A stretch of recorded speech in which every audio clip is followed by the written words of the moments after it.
Hello, everyone. Welcome to Cumulative Upkeep, a podcast with two friends talking about the game they love, Magic the Gathering. I'm one of your hosts, Brandon, aka Booster Tutor. I'm a lover of Limited. With me is your other host. Hey, I'm Jay, the other host of Cumulative Upkeep. I like Commander, and as of the last couple weeks, I get to say that I'm a player of Modern. Oh, yeah. All about the merfolk. All about those merfolk. As always, we start off with what we've been playing, then we move on to the news, and we end on the main topic. This time, we're talking about our favorite Planeswalkers. All right, so let's start with what we've been playing. Jay, what have you played? Well. Most excitingly, I played Merfolk. Yay! And it was such a glorious experience.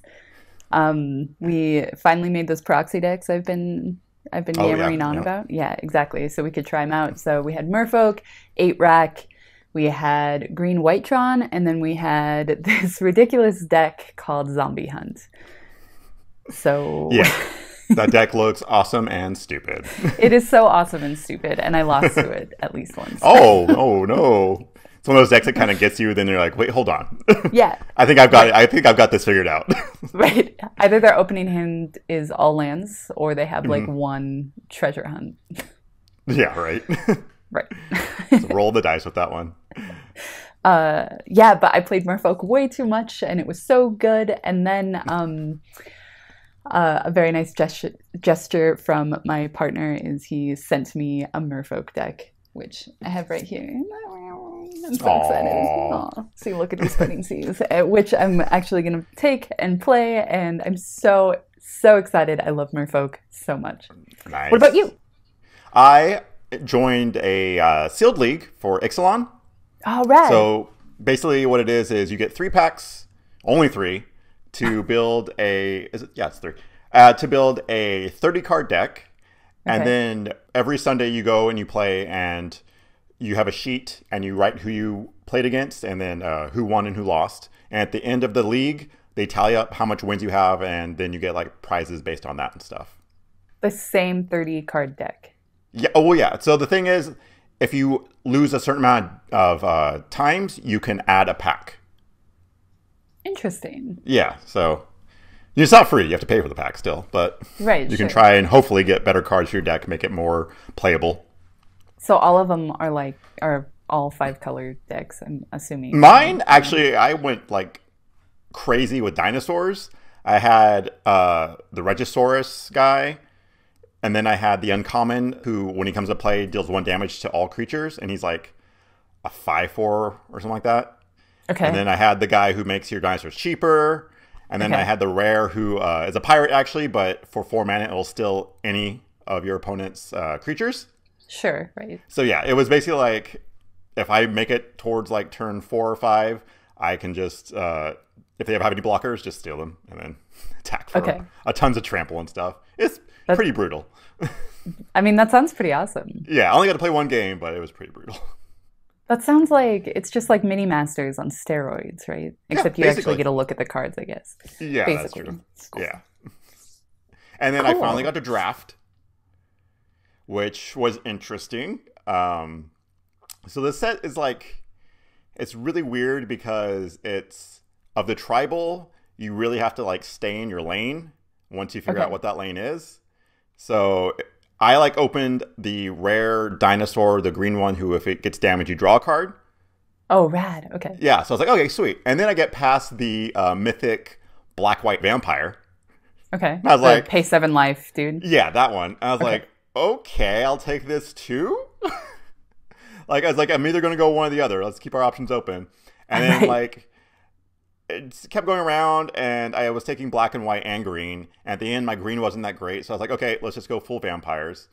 So I started taking vampire stuff. And of course, tons of green is coming around because no one's in green, it seems like. Right. So I had an okay vampire deck, but it just wasn't enough. I think I lost both games and then had to go home. So yeah, oh well.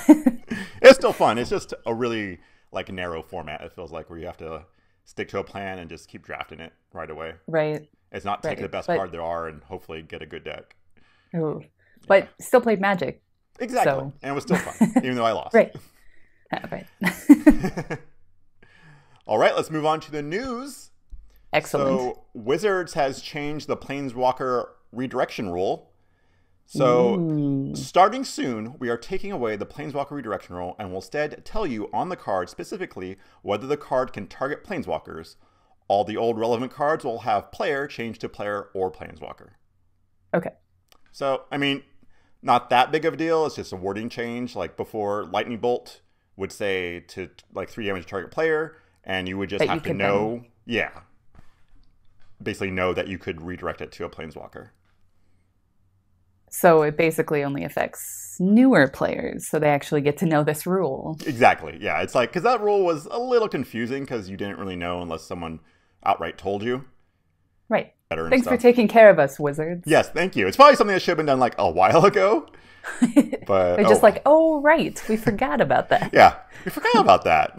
And then the Magic World Championship happened, and William Huey Jensen won the whole thing with Teamer Energy. So yay, congrats! Woo! Jensen. Woo! Yeah, I was like in his hometown and everything, so that was pretty cool. That's pretty exciting for him. Yeah, I think the prize was like $100,000. Oh, wow! So yeah, not bad. That's a lot of Magic cards. Yeah, right. No, exactly. That's what I'm saying. How do you feel about Teamer? I mean, it's like, didn't we already have Teamer? There are no new decks. Still just the old ones. Yeah. I mean, I'm fine with it. I don't really play Standard, but Energy, like everyone says it's overpowered. I always thought it was pretty cool. Right? Yeah. Yeah. I mean, it's 3 colors, and it's Energy. It seems like it should not be that powerful, but apparently it is. So, what about you? What do you think of Teamer Energy? I mean, yeah, it seems pretty cool. Yeah. I don't know, even after Aetherworks Marvel. Yeah, I know, right? Banned, that there's still a place. Do you think anything in Teamer Energy will be banned? Oh, probably not. Yeah, probably not. I don't think so. And do you know what the top 2 decks were? I think it was that and was it Ramp Not Red, or what's called? Right. Yeah. Red deck wins. Red deck wins, basically. Yeah. Which, hey, I'm fine with that. I love that deck.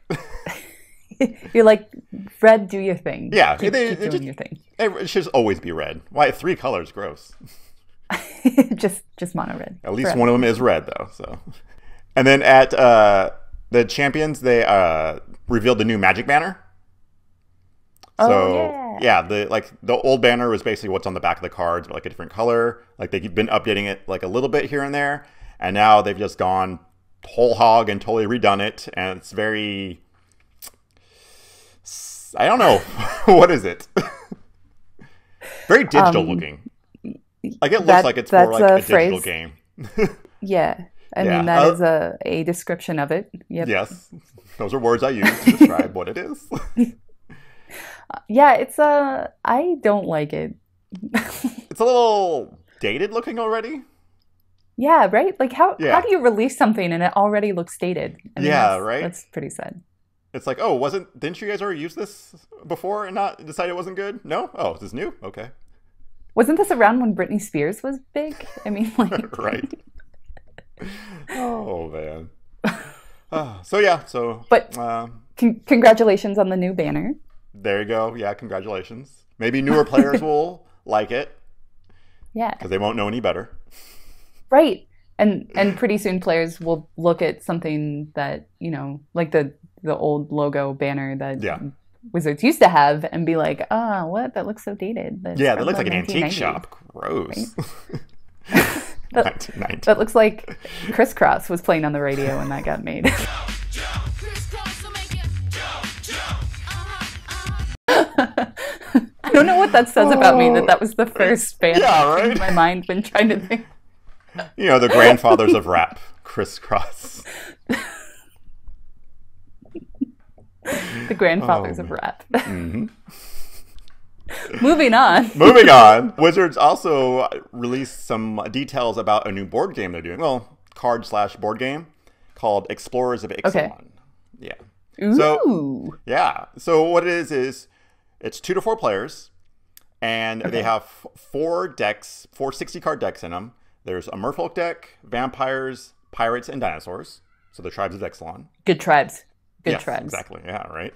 And then you get tiles that you put in the middle, kind of like Catan tiles almost. Okay. And you make an island. So there's like water on the outside, then some beach, and then jungle.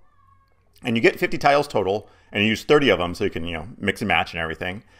And then as you're playing the game, you can pay mana to flip the tiles. So like the water ones will say 1, and the beach are 3, and the jungle ones are 6. So early in the game, you pay 1, you flip a tile, and then one of 3 things can happen. On the other side of the tile, there's a quest, which is a one-time thing where you get a reward when completed. So an example is the next time you deal combat damage to a player, you draw a card.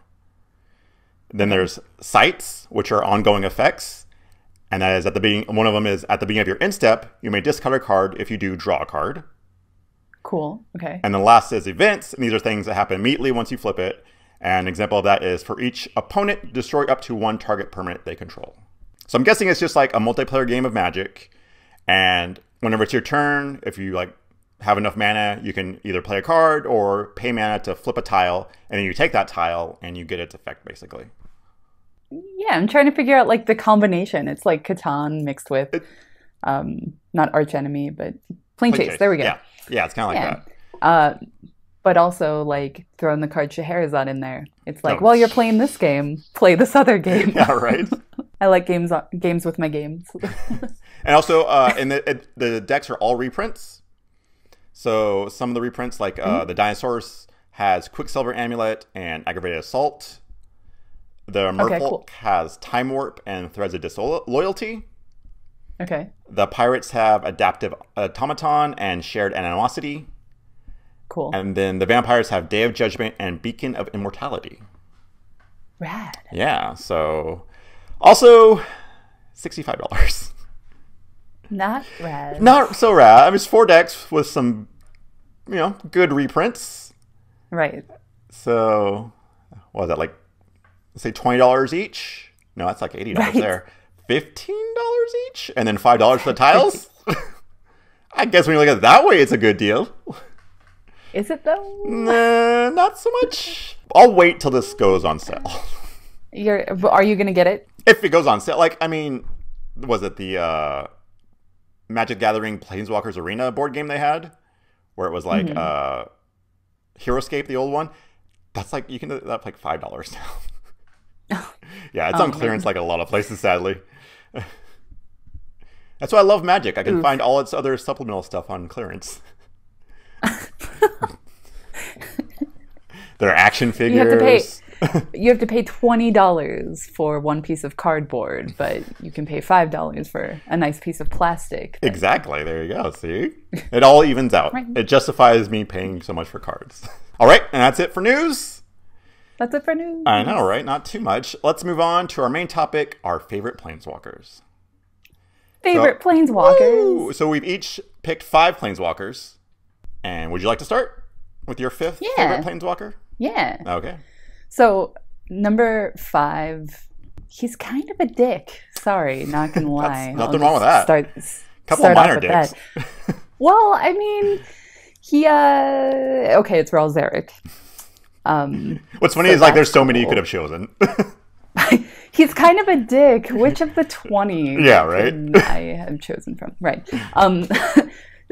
So let's see. What's up with this dude? We don't really know how old he is, but he's about pre-mending. Like he's somewhere pre-mending. Oh, is he? Okay. But he is from Ravnica.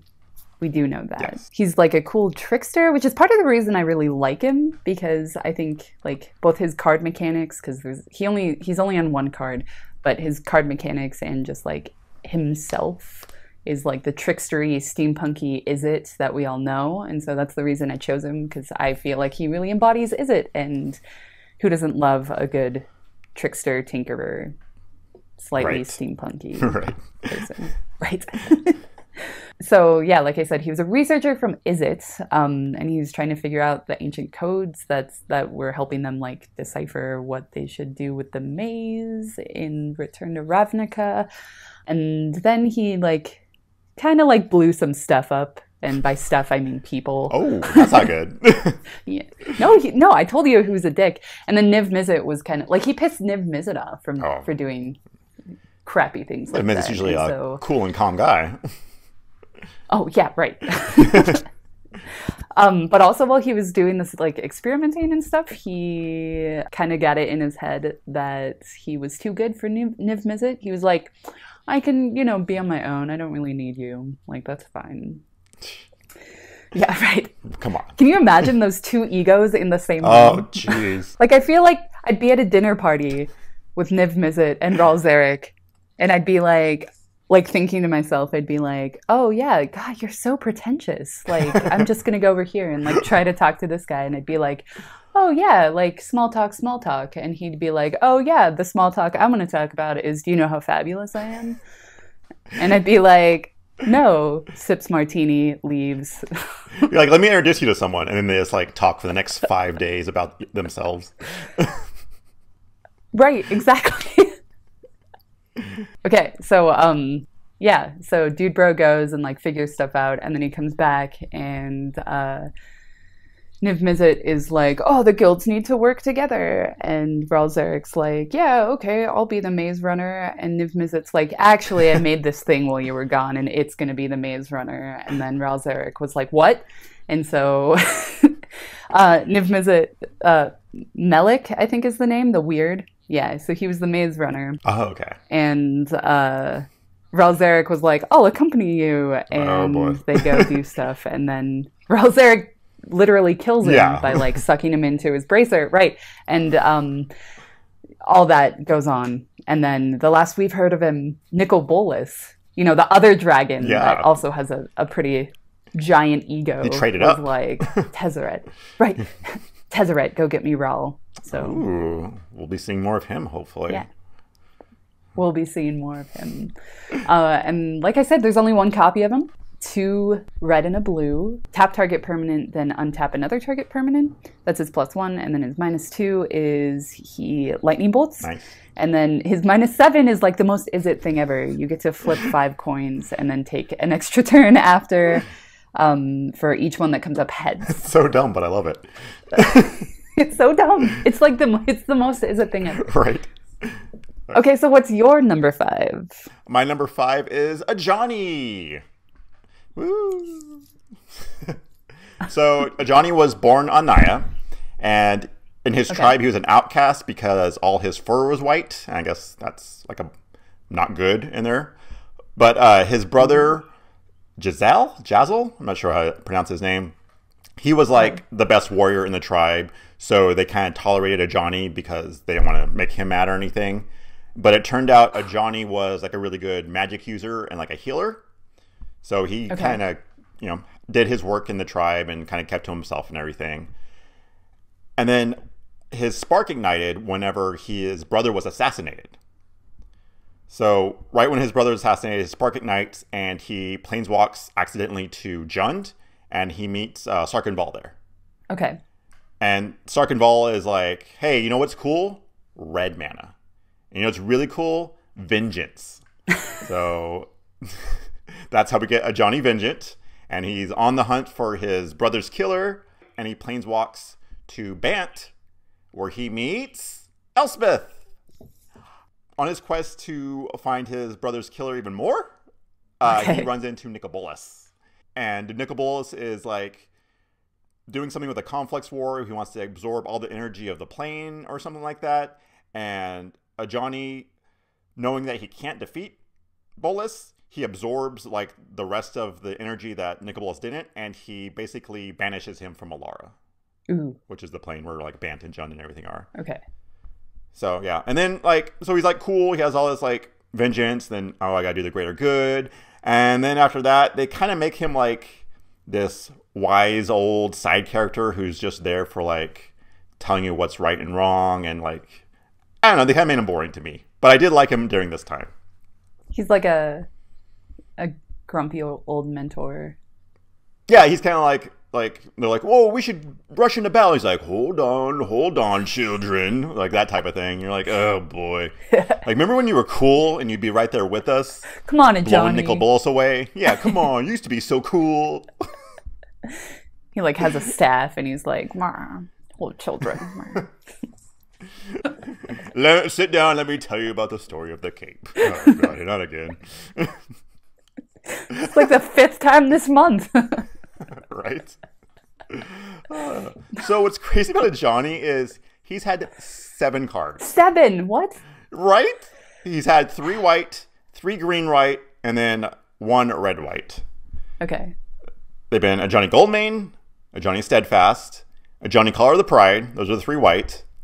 And then a Johnny Unyielding, a Johnny a Valiant Protector, a Johnny Mentor of Heroes. See the old, like, wizened creature he is now? He's protecting and a mentor. Mentoring. Those are the green-white ones. You're right. And then the last one, which was my favorite, is a Johnny Vengeant. It's 2 red-white. His +1 is just target permanent doesn't untap during its controller's next untap step. Not bad. His -2 is it deals 3 damage to target creature or player, and you gain 3 life. Okay. So lightning helix, basically. Perfect. And then his -7 is destroy all lands target player controls. Naturally, right. So he's a real dick. Speaking of dicks. Right? So, yep. He's in my number 5 because I liked him in the beginning, but now not so much. Where is the Johnny Unyielding from? I think that is the, it's Kaladesh. Okay. So I know, he was on Kaladesh. Do you remember that? Yeah, what? When did that happen? Like, barely. Like, yeah, I was like, oh yeah, I guess he was there. I guess they did shoehorn him in there somehow. Somehow. Did he do anything? Like, how part of the story was... I know at the end is when they want to go rush and, like, chase after Tezzeret or fight Nicol Bolas, and he's like, you probably shouldn't do that. So, you know, being the old grumpity grump. Good job, Grump. Little grumpy cat. Okay, and what is your number 4? Okay, my number 4 is Teferi. He's, where do I begin? Okay, so he was a human from Dominaria, and he spent a good deal of time at the Tolarian Academy, and he was always known as like a very powerful mage, even before he became a planeswalker. And he was trapped in a slow time bubble, like so was Tolarian Academy, until he got rescued by his homeboys Karn, Urza, and I never pronounce her name right, Jorah. Oh yeah, her. Yeah, I think. Yeah, I don't know how to pronounce it either. Right. I grew up calling her Jawira, and I know that's not right. That's not right. That is not right. And the reason he is like in my top 5 and number 4 is because when he ascended to Planeswalker status, he didn't even notice. Jeez. Like, he was so powerful that he just like, he was like, oh, I guess something feels a little different. I guess I'm all powerful now, whatever. Yeah. Already was. Yeah, cool. Right? And fun fact, I didn't know this, but phasing isn't just a card mechanic. It was actually like part of the story. He phased out his like parts of his home and places that he's been, and then had to give up his planeswalker status to actually phase it back in safely. Oh, okay. So he's yeah. not a planeswalker anymore? Yeah, according to the lore, he's not a planeswalker anymore. Okay. Yeah, but I think he's rad because he's so all powerful that he didn't even know he was a planeswalker when it actually happened. Right. And the fact that he phases stuff is super cool, and I like that he like devotes his life to time and being able to like manipulate it and stop it. I have another one of these planeswalker commanders on my list. Go figure. Yeah. It's like I like hero or something, right? But I think it's awesome that they like went back in time and got some characters that have been around for such a long time and actually made planeswalkers out of them. Right. That's cool. Yeah. It's like these guys would have been too powerful for now, so let's go back and make commander cards out of them. Right. And his commander card is one of the favorite commander cards of all time, especially for mono blue. Yeah, that makes sense. Yeah. But also, I'm just going to throw this out there. I know this is the Planeswalker episode, but his actual card is pretty awesome as well. Teferi Mage of whatever that is. Zhalfir? Zhalfir, sure. Yeah, sure. Hey. Why not? It's the pronunciation hour Yeah, with right? Jay and Booster Tutor. I'm not good at that at all, so. No. So what is your number 4? My number 4, speaking of old planeswalkers, is Karn. Hey. Karn. So Karn, sadly, I first knew about Karn from the Mirrodin, the new Scars of Mirrodin stuff. I didn't really know him too much from like the pre-Mendering days, like all that stuff. Like, okay, should we talk about the mending? Yeah, sure. Go ahead. Crap. So, yeah, you set yourself up that. Planeswalkers used to be immortal and like way more powerful than they were, like and then the almost. mending happened, and just like hosed them, and so now they're no longer immortal. Yeah, like Nicol Bolas used to be, and he knows he used to be more powerful, and now he knows he's weaker. Right. So he's always trying to get more power and stuff. So Karn is a golem created on Dominaria as a probe by Urza to enable time travel experiments, because apparently silver can travel through time like really well. So he's completely made of silver. And then speaking of Teferi was a total dick to Karn. What? Because Karn, I don't believe it. Yeah, because I know, right? Because Karn, like, was just like not real, an artificial being. So he would just make fun of him and call him names about that type of thing. And what did we say her name was? Jahora? Yeah, sure. There we go. Yeah. Actually became his friend. Like, she like looked out for him after she saw Teferi treating him badly, and they became friends and stuff. But apparently he is part of the Legacy, or the Legacy weapon. And it's like a collection of artifacts that Urza made and to fight the Phyrexians. And then the whole Weatherlight saga happened. Just fly by that. Go past that. What? Yeah. What? I don't know. That's some little minor detail in the story. So after all that happened, he decided to create his own plane.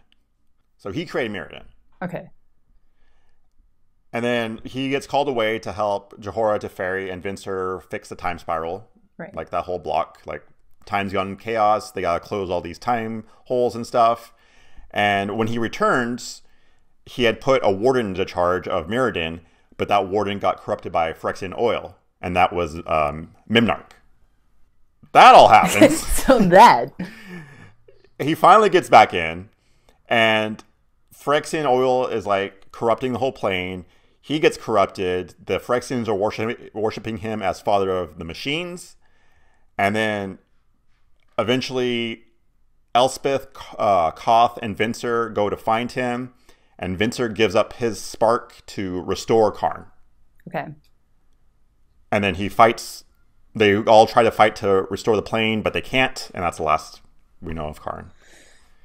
Maybe, is he still on New Phyrexia fighting the Phyrexians? Did he planeswalk away somewhere? Is he on his way to Dominaria with the Weatherlight? No. Who knows? He's on his way to Ixalan with the Dominaria. With the Ixalan, that's right. Right. God, keep up. That's right. First stop, Ixalan, then the Dominaria. There we go. Gotta get Jace making the captain. Gotcha. So, I like Karn because I always like the whole, like, an artificial life trying to figure out what it means to be human, almost. The existential like, question of... Right, exactly. And he's like this all-powerful being, but he's just so alone and sad, and all he wants is a friend. And I mean, yeah. Right? If you look at his artwork, that's one sad-looking golem. So sad. So sad. He's just like, I guess I'll fight.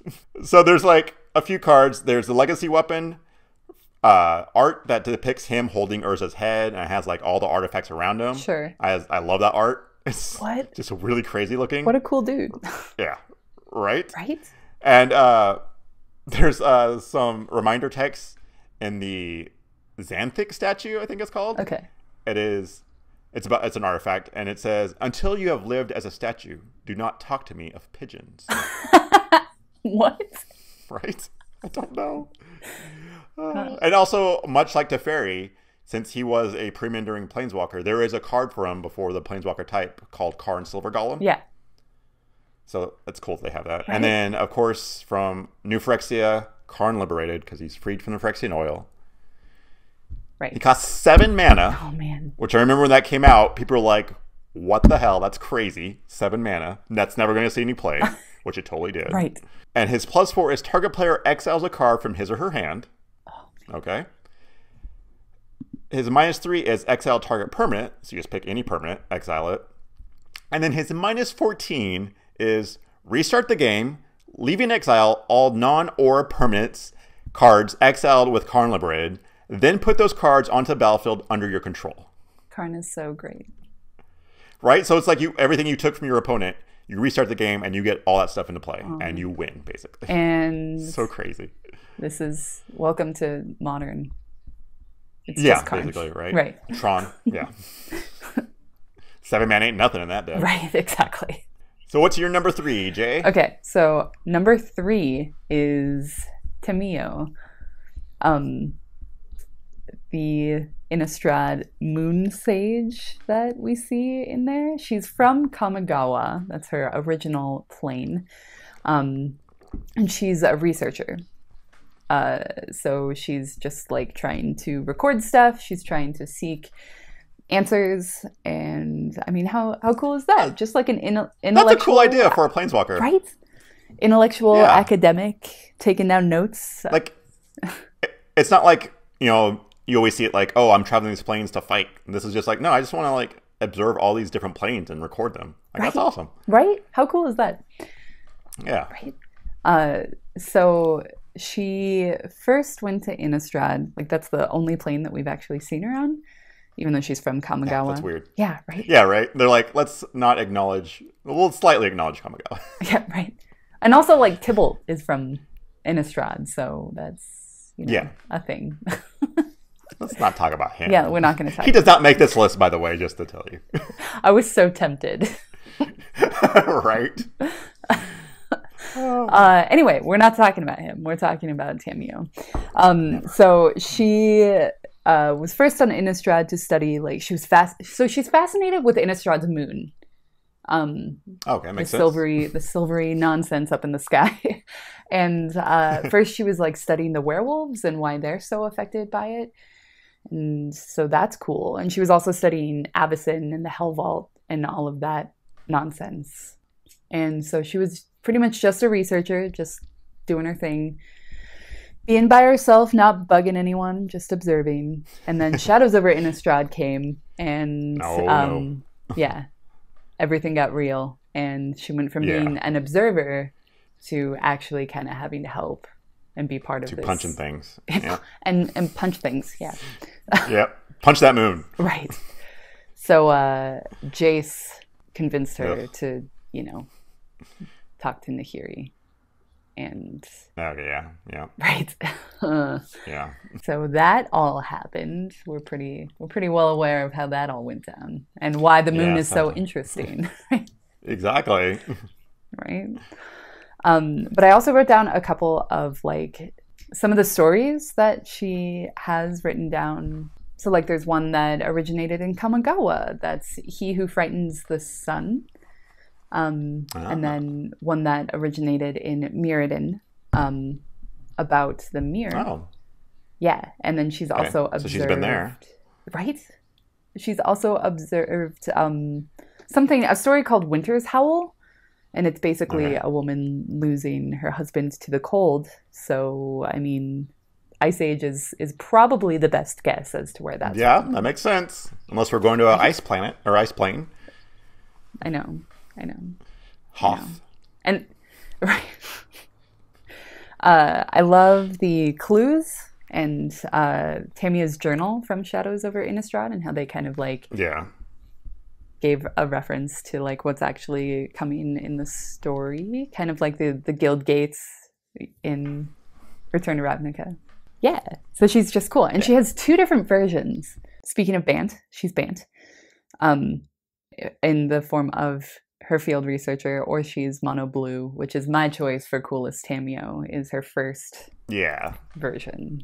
She can tap target permanent, and it doesn't untap for +1. She can -2 draw a card for each tapped creature target player controls, so that's cool.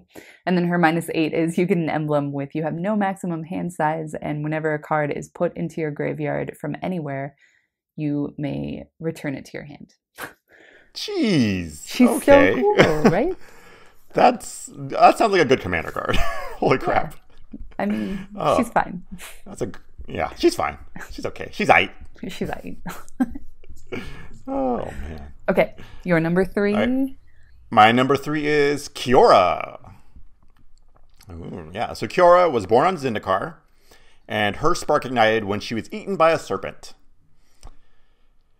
Yeah, apparently she was like swimming with her sister, and a serpent was chasing them, and she like looked back at her sister to make sure she's okay, and then the serpent came behind her, and its jaws got around her, and she like went black, and then she just like her spark ignited, I guess. So basically, what happened was with the rise of like the Eldrazi on Zendikar, she decided to go to different planes and search for ways to battle them. Okay. And her way to battle them was to find other sea creatures. Okay. Because she thought those were like the best things to fight the Eldrazi, even though if they get on land, kind of useless. But I guess she doesn't really care about the land. She just wants to make sure they stay out of the sea. Okay, sure. Yeah. So one of her walks was to Theros, where she created a big old tsunami to get the attention of all the sea dwellers there. And she just like almost completely destroyed a city. Okay. But she's like, whatever, I don't care. So the merfolk there on Theros thought she was like an avatar of the sea god there, Thassa. Okay. So, but she wasn't, but she also didn't tell them that. She was like, sure, yeah, that's me. You got me. So she liked the attention and everything. Yeah, it's a little full of herself. Right. To help her out, she decides to fight Thassa to try and steal her Bident. Okay. Called Dekia? That seems like a terrible idea.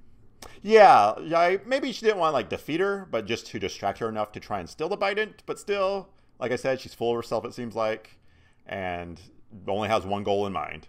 Sure. Yeah. So she actually is able to fight her and steal the Bident and get away. Like I think she she threw a ton of sea creatures at her, right in the eyes, stole it, ran away. Back to Zendikar. And she uses the forces she gathered to help fight Ulamog at the Sea Gate. And she decides to summon Lorthos, this like giant legendary octopus, to fight Ulamog. When all of a sudden what happens, Kozilek comes up from behind and decides to slice Lorthos right in half. So she blacks out, wakes up on the shore, like just defeated, just like, what was I thinking? I'm an idiot. This was never going to work. Decides to try and help the Gatewatch trap the Eldrazi on the plane, but when they're doing that, it's like destroying Zendikar almost. So she's like about to turn on the Gatewatch. Like she's about to fight Nissa to stop her from trapping them. And at the last moment, because of this, Chandra decides to just destroy the Eldrazi. Sure. And that's when they get destroyed. And then Kiora's like, oh man, I'm the worst. And just like walks away. So basically, yeah. I like her because she just does not care. She has her one goal in mind. She's like, I don't know. Just like, I kind of get sick of seeing all the Planeswalkers who are like for the greater good and we all got to work as a team. And she's just like, nah, I got my plans. Like, I'll help you if it's for me. But she's not evil. She's just like chaotic neutral or something. Yeah. Right? Yeah. Right. Respect. Respect, right? Exactly. She has 2 cards. Okay. There's Cure the Crashing Wave and Kiora Master of Depths. And they're not that much different, actually. Okay. But I think my favorite one is the Crashing Waves. Okay. So it has, until your next turn, prevent all damage that would be dealt to and dealt by target permanent your opponent controls. Okay. -1, draw a card. You may play an additional land this turn. So she's green, blue. It's 2 green, blue. That's like, helps you with mana ramp and everything. But her -5 is you get an emblem with, at the beginning of your end step, put a 9/9 blue Kraken creature token onto the battlefield. Yep. Yeah, pretty good. I feel like that really embodies her. Right. Just making giant Krakens. Harnessing the power of the Krakens. Exactly. Release the Kraken. I had to. I'm sorry. So what is your number 2? Number 2. We're there already. Okay. So Freyalise. Oh, Freyalise nice. is my number 2. I had to pick one of the elf planeswalkers. And so I tried to... turns out they're both racist. Oh, so you don't want to pick Nissa? Well, yeah. So Nissa's racist, but when doing my research... In the beginning, she was. Well, yeah. I mean...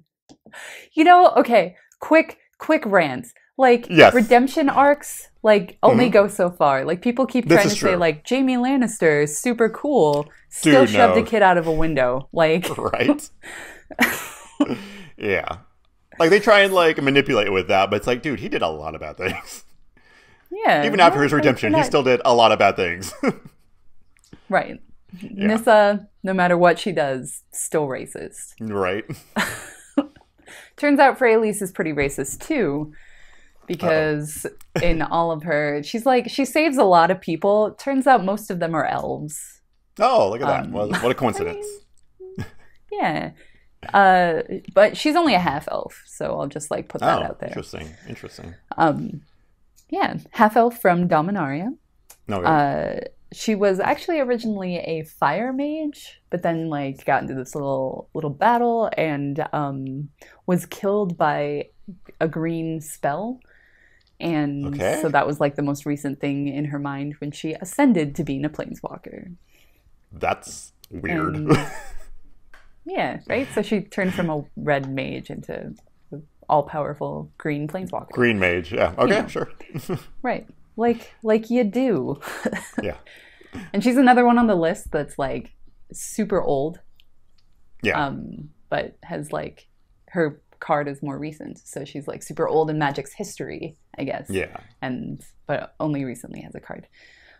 So saving elves, number 1. She saved the elves Findhorn and Llanowar, helped them survive the Ice Age. And after that kind of became like a goddess to them and they worship her. And then she also returned to defend Dominaria against the Phyrexians, as did a lot of people in the story. All right. She became one of Urza's 9 Titans, which were like the planeswalkers that were, teaming up to take down the Phyrexian army. They're in mecha suits, basically. Right.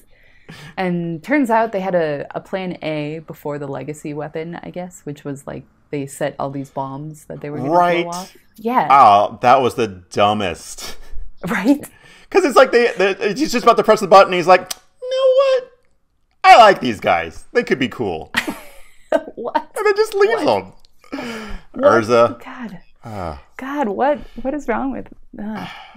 Yeah. But like, and the 9 Titans, not all of them even got to the bombs, right? So I think there were only like 4 or 5 that actually wanted to got to activate them. And Freyalise was one of them. Nice. So they were going to blow it up. Right, good job.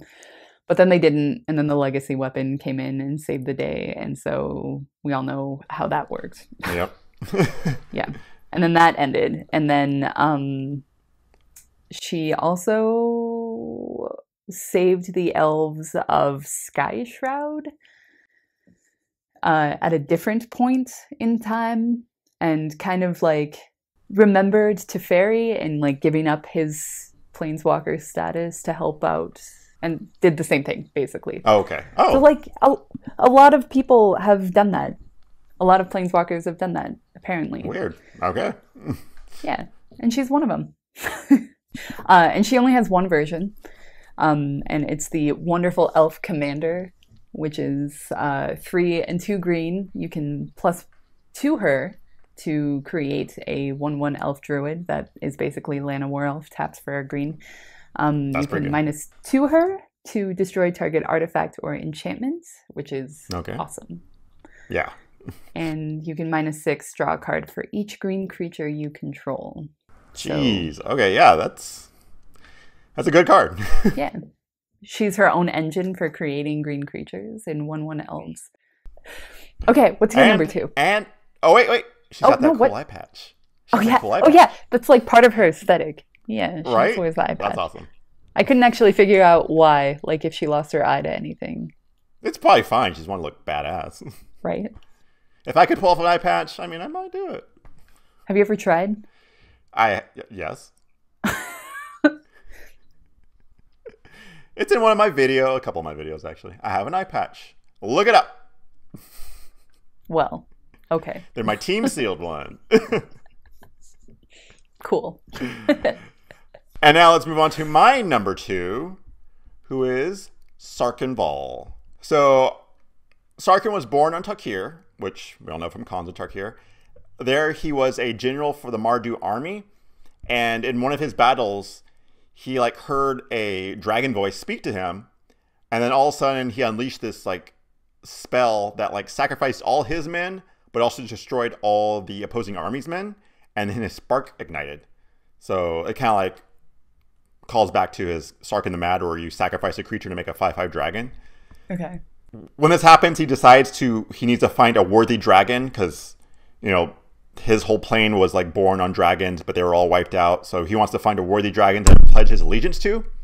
So Sure. he planeswalks everywhere, ends up on Jund, which, guess who's on Jund? Yeah. There he finds Johnny, and of course he tells him about, you know, vengeance and all that, how good it is. But eventually, he finds Nicol Bolas. And just seeing his massive power right then and there, he swears allegiance to him. Nicol Bolas, this part is so dumb. Nicol Bolas decides to send Sarkin Vol to Zendikar, to the Eye of Ugin, to just watch over it. Just tells him, hey, just hang out here. While he's there, he's like hearing voices, he's seeing dragon spirits and everything. He's going like a little crazy. But Chandra appears, and they get into a fight, and then they're battling. All of a sudden, Jace appears, and with all their magic going on, it like ends up triggering the last lock of the Eldrazi, and the Eldrazi are released for some reason. I don't know, but Sure.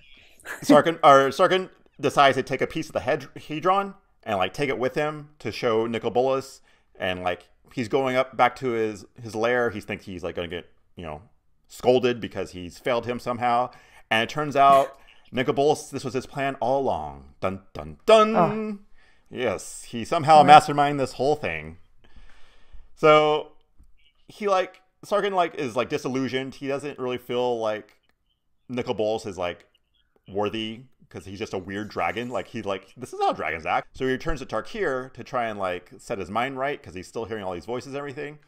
And there he meets Narset, and it turns out they've both been having visions of Ugin and like voices of him. So they decide to journey to Ugin's tomb, and on the way they like become friends and everything.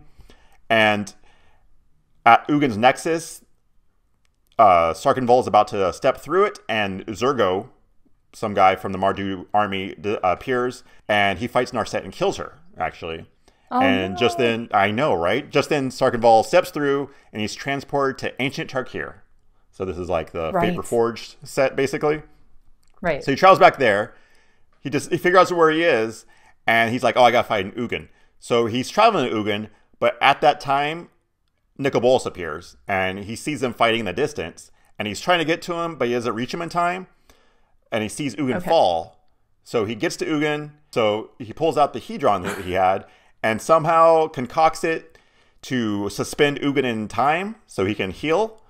And then once he does this, he disappears because he's rewritten time, and now he doesn't exist.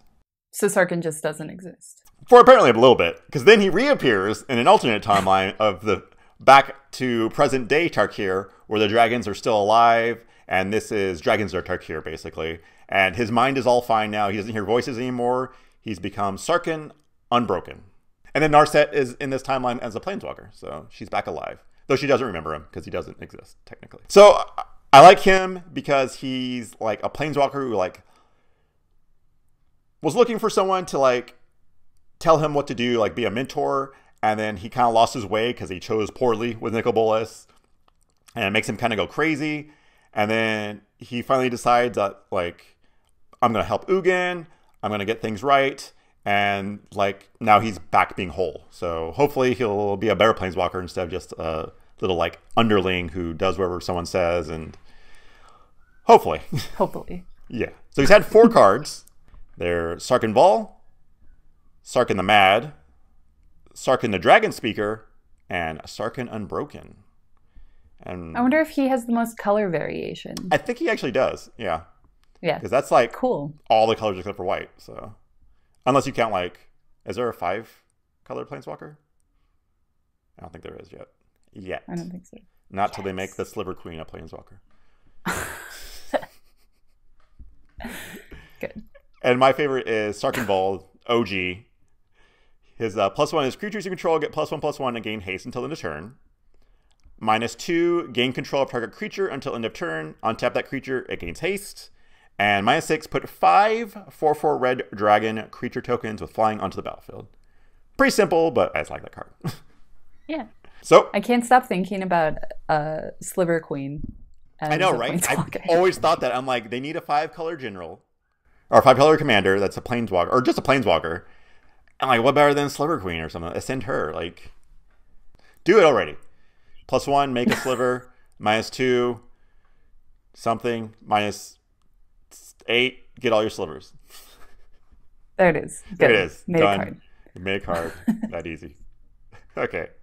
Do you want to move on to number 1? Our number 1 planeswalker. Collected. Yeah, right. We both agreed. Yeah. Survey says it's Elspeth. Absolutely. Elspeth. 100%. Oh, yeah, definitely.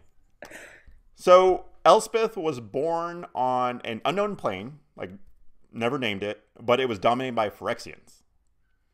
And apparently they would take humans, or whatever, prisoner, and they would like have the crazier Phyrexians do stuff to them to make them ease their mind for some reason. It's not really explained. They didn't go too much in detail for some reason.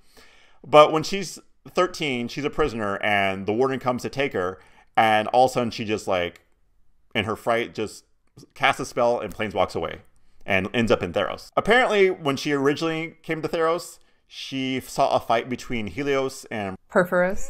That guy. She saw a fight, and he knocked Helios' sword out of his hand, and it landed on Earth, or on the mortal plane. And Elspeth just like yoink and like planeswalked away and took it. So that sword she's had this whole time. Nice. You're right. This feels powerful. I bet he want nope. Godsend. I can use a new sword. Eventually, she finds Bant, and there she becomes a knight at the age of 20. So apparently, like the youngest knight there is. She's so cool. Yeah. So she's like on an outpost, being in command of it, and all of a sudden, a badly injured planeswalker appears, and she has to nurse him back to health. And do you know who that planeswalker is? It's a Johnny. Nah. And there begins a beautiful friendship. Not at first, though. Not a good first impression. Because apparently, like, he's in his vengeance mode, you know, and she sees a planeswalker, and she's like, oh, hey, another one. We can be best friends and besties. And he wakes up, he's like, oh, no, I gotta find vengeance, and there's a war coming. Watch out. And, like, just leaves. And she's like, okay, what was that all about? Did you kill my brother? Right.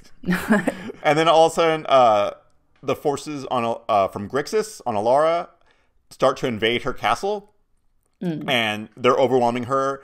And she decides to, because she's been hiding her planeswalker status from her comrades and everything. She decides to unleash it, and they're all like, "What? Where did this come from?" Like they have all like newfound respect for her and everything, but for some reason, she like thinks she's betrayed them. They're like, yes, you're a hero. Stay with us. We'll give you like all the respect. And she's like, I don't deserve this. I don't belong on Alara. And it's like, what? So she decides like she just takes off her armor and she planeswalks away. Lots of self-doubt. She was just having a hard time. She's very humble. I guess. Exactly. There you go. So she decides to travel to Urborg, and in her grief and anger turns to the fighting pits. Eventually a Johnny comes looking for her, telling her to return to Bant. Like, her people need her and everything, but she still refuses. So he decides to leave her armor she left. And in the fighting pit, she meets Koth, and he is from Mirrodin, where the Phyrexians are now invading. And, you know, she doesn't like She doesn't like Phyrexians either. Right. So he eventually convinces her and a Vincer, who is also there, to travel to Mirrodin to help him out. And while they're there, they're going to the core to try and find Karn. And when they finally reach there, they find Karn, but he's corrupted by the oil. So that's when Vincer gives his spark to him and restores him. And that's when he's like, okay, let's finish this fight. And they go up there and they get wiped out. Their forces are decimated. And Mirrodin eventually falls, and Elspeth is badly injured, and that's when she planeswalks to Theros. So when she returns, Helios like tries to kill her because he's like, that's my sword, you took it. And she's, you know, a planeswalker now and powerful, so she like rebuffs his attacks. He's like, whoa, okay, I'm going to transform this sword into a spear and name it Godsend for some reason.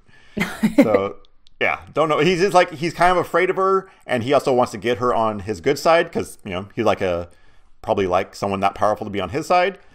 Sure. And she fights Plokronos, this massive Hydra who's like slaying countless people.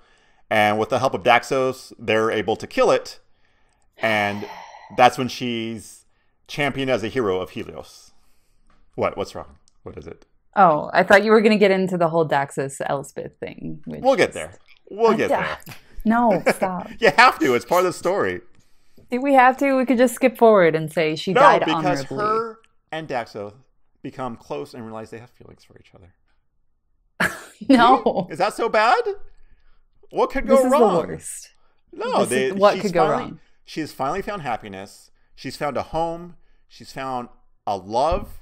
The hole in her is filled. She's no longer empty. She's probably got like so much. Her self-doubt is probably wiped away. And then Xenagos, for some reason, tricks her into thinking Daxos is a Phyrexian obliterator, and she kills him. She kills him. Now, because of this, Xenagos ascends to godhood, I guess? I don't really know why he did this, just to be a jerk, I guess? Sure. But then, when this happens, Elspeth is exiled, and like nobody wants anything to do with her. Helios is mad at her because Daxos is like, you know, one of his favorites, is his BFF. So Ajani comes to her aid. He shows up, and she promises to set things right and kill Xenagos. So they just yeah. I love that Planeswalkers are just like, gods, no problem, I got it. Yeah, right, yeah, whatever. Well, there's two of us. We got this. We're good. We're fine. So they decide to journey to Nyx, the home of the gods, and on their way there, they encounter Kiora, and that's when she does her whole battle with Thassa. So, you know, running into Planeswalkers everywhere. Eventually, they battle Xenagos, and Elspeth slays him with her weapon, the Godsend. But as they are about to escape back to the mortal plane, Helios shows up and just kills her with her own weapon. Yeah, so Elspeth's dead, and that's it. Game over. So dumb. No, but she sacrifices herself for Daxos. Yeah, there was like, she said that she would give up her life for his in return, but then they try to escape before that could happen, I guess? Yeah, I guess. When she's killed, Erebos is coming to claim her because that's who she made the deal with, and Ajani's like going to fight his forces, and then the other cat guy, Bramaz, is like, nope, and like holds him back because he's like, or don't fight, you're gonna lose. This isn't worth it. But it is because it's Elspeth. It was, but yeah. But as they say on Theros, normal mortals, when they die, go to a gray river or something. But Elspeth is no normal mortal. She's going to be a god. She's going to be something. That's just like, she's just the coolest character and so martial. And like her storyline ends with her sacrificing herself for a man. She's the tragic hero. It's lame that she had to sacrifice herself for the man. But I mean, it's... Right. She's the best there is. She never feels like she's worthy. She's humble about it.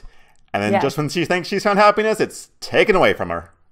And then what a rough life. Has to die a heroic death. Yep. And only to be brought back as a god or some sort of crazy ghost. As a black-white planeswalker working for Nicol Bolas. But she I don't, I just can't imagine her having black. So she's had 3 Planeswalker cards, all of them white. Right. Right. There's Elspeth Knight Errant, Elspeth Terrell, and Elspeth Sun's Champion. Which one's your favorite? Knight Errant. Well, yeah. Yeah. What's yours? It's like not even. Yeah. It's not even a question. That card's broken. It's 2 white, +1, put a 1/1 white soldier creature token onto the battlefield. +1, +1 again. Target creature gets +3/+3 and gains flying until end turn. And then -8, you get an emblem with artifacts, creatures, enchantments, and lands you control have indestructible. It's so dumb. Yeah. It's so good. It's like, I want to make an army. I'm going to buff it. And she's just going to keep getting bigger. And flying? Like +3/+3 and flying? And flying. So those soldier tokens are 4/4 flyers all of a sudden. Right. They're angels. Good. Yeah, they're angels. She makes angels. Come on. Bring her back. Come on. And not make her lame. Do her justice. Justice for Elspeth. Any last thoughts on any Planeswalkers? Who's your least favorite? I would say Tybalt, because that's the easy answer, and his card sucks. But I don't really know anything about his backstory. Right. But I'm so sick of Jace. I'm so sick of him. Like, they make him so many cards with Jace. So many mediocre cards. He's in, like, every storyline. They focus him on so much. And he's just, like, really uninteresting. He's super uninteresting. And now they've made him, like, oh, I got amnesia. Like, really? You're going, like, an anime route? So bad. What about you? Okay. I think Jace is a good answer. I think Sorin is also pretty, like... meh. He should be so much cooler, right? Right. He's like this powerful, like, a vampire who's been around for, like, tons of years. Like, I don't know how many, thousands. And he's just, like, boring. Right, exactly. It's so boring. I have to say my runner-up, though, was Ugin. Yeah, Ugin's pretty sweet. Ugin. Like, reading more of these backstories, I'm like, man, Ugin's he's cool. Right? And before I go, I have a question to ask. What is a more upsetting way to lose? A mana flood / screw, or misplaying? Like, you misplayed and you lost because of it. What's your answer, Jay? Misplay. Mine is actually a mana flooding / screw. Why? Because from a misplay, I can learn, basically, my mistake and build on that. Like, yeah, it's like, oh, I misplayed, but now I'll know not to do that. But if you mana flood or screw, you're just not playing, and I hate that. Like, I want to play Magic, even if I'm going to lose, but if it's just upsetting, like, oh, well, I played for 5 minutes because I lost, because I just didn't get any mana, or I flooded out. It's just like a randomness is what I lost to. What an annoyingly healthy way to think about that. That's just like, wow. That never even crossed my mind. Oh, geez, really? Okay. What's your reasoning for misplay? No, that's great. I mean, it's just like, yeah, like you can't get that angry at the fact that a randomized deck didn't give you exactly what you needed. True. And was like a little unfair to you. Like that's just life. Yeah. But it's also part of the game. Right. You like, that's what they say, like, that's how it evens out, basically. It's because of the randomness. Yeah, it's awesome. Like, whatever. But you can get mad at yourself for being an idiot. Very true. That happens quite a bit, where I'm like, oh, I totally messed up there. Like, when I drafted, I attacked with a vampire I thought had lifelink, and it did not. But now I know to read the card. Oh, good. See, I never knew that before. What an incredibly healthy way to think about that. You learn from it. You become a bigger person. Yes. What? I know, right? Gross. Who wants to do that? What a weird concept. I'm just going to blame wizards for it. Right. Well. Yes. That does it for this week's episode. Yeah. If you'd like to follow us on Twitter, I'm Booster_Tutor. And I'm at lady_Janie_J. Remember, you can find audio version of this podcast on iTunes, so please subscribe. Yeah, you can also, tweet at us and stuff and leave comments and interact with us, and we'll interact with you. Yeah. And we can talk about Magic and stuff. Asking questions, maybe ask them on the show. Hey, you never know. Yeah, hey, yeah, definitely. We actually make videos at youtube.com/boostertutor. That's right. Jay's starting to make her own little series, Card Discovery Corner. And that does it. So till next time. See ya.